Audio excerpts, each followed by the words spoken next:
Thank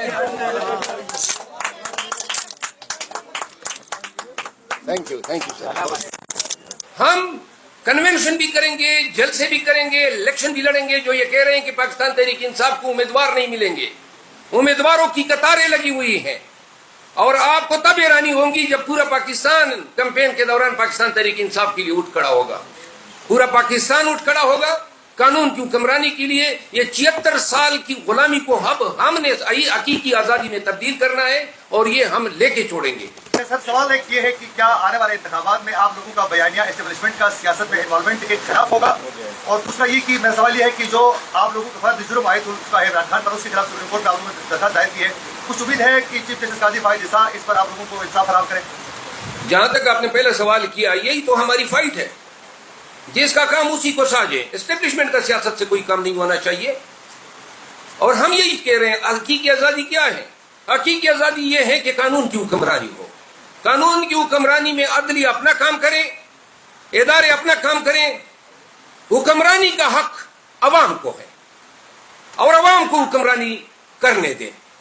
جو لوگ جس طرح 16 ماہ قبل عوام کے منتخب وزیر اعظم کو ایک سائفر کو جواز بنا کے حق حکمرانی سے محروم کیا گیا, ہماری جنگ یہ ہے کہ آئندہ ایسے ان چیزوں کا ارتکاب نہ ہو.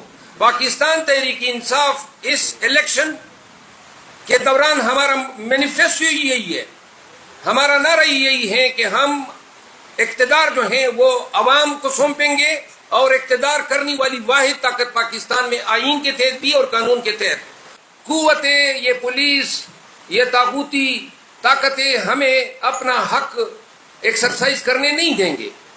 تو لہذا اب آپ کی پاکستان تحریک انصاف سے آپ کی حمایت جو ہے وہ لفاظی تک محدود نہیں ہونی چاہیے. سب نے کنونشن میں آنا ہوگا, پرائیویٹ پراپرٹیز میں ہوگی. کوئی ہم قانون میں ہاتھ میں نہیں لیں گے. ہم کنونشن کا انعقاد کرتے ہوئے یہ یقینی بنائیں گے کہ اس میں پاکستان کی سلامتی کی باتیں ہو. لہذا جب آئیں گے آپ کے شہر میں تو پھر آپ نے باری تعداد میں آنا ہے. یہ 100,000 نکل کے آپ ہمیں شرمندہ نہ کریں. 25,000 سے کم کنونشن, کیونکہ ہمیں علم ہے ہزاروں کی تعداد میں ہر ضلع سے لوگ ہم سے رابطہ کر رہے ہیں. صرف بلانا نہیں ہوگا, آپ نے خود بھی آنا ہوگا, اپنے دوستوں کو نکالنا ہوگا. قانون کی حکمرانی کے لیے ہر پاکستانی کو نکلنا چاہیے. کنونشن کے بعد ہم جلسے کریں گے, اور یہ ہمارا حق ہے, کوئی ہمیں ایرانی کی نظر سے نہ دیکھے. جب ہر پارٹی کر سکتی ہے تو ہم کوئی مریخ سے نہیں آئے ہوئے ہیں, اور نہ کوئی ہم ہندوستان کے باسی ہیں. یہ ہمارا حق ہے, ہم ایکسرسائز کریں گے, ڈنکی کی چوٹ پہ کریں گے. جو لوگ پرچے کروا رہے ہیں مزید کروا لیں, لیکن ہماری ہمت کو آپ دیکھ لیں. پرویز خٹک صاحب کی وجہ سے ان کو پاکستان تحریک انصاف میں وہ مقام کی توقع نہیں تھی, کیونکہ وہ ہر چیزوں پہ چایا ہوا تھا. تو لہذا ان کے جانے کے بعد کے پی میں اور بالخصوص پشاور ڈویژن میں وہ لوگ جو پرویز خٹک صاحب کی سیاست کی وجہ سے پاکستان تحریک انصاف سے دور تھے, وہ پاکستان تحریک انصاف کے قریب آئے ہیں. داؤد خٹک صاحب جو ہیں پاکستان تحریک انصاف میں غیر مشروط طور پہ شمولیت کا اعلان کر رہے ہیں.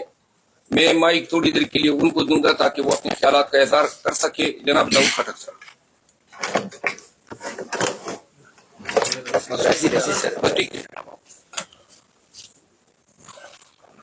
پریس کے ساتھیوں السلام علیکم.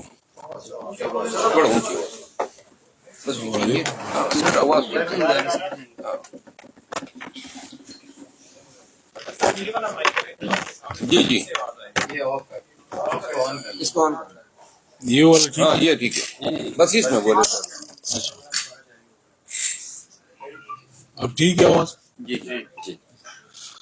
اچھا, میرا تو بیسیکلی یہ تحریک انصاف میں آنے کا جو فیصلہ ہے وہ خان صاحب کی جو جدوجہد ہے اس کو دیکھتے ہوئے ان کا ساتھ دینے کے لیے کافی عرصے سے تھا, لیکن ہمیں راستہ نہیں تھا مل رہا, کیونکہ ہمارے ضلع میں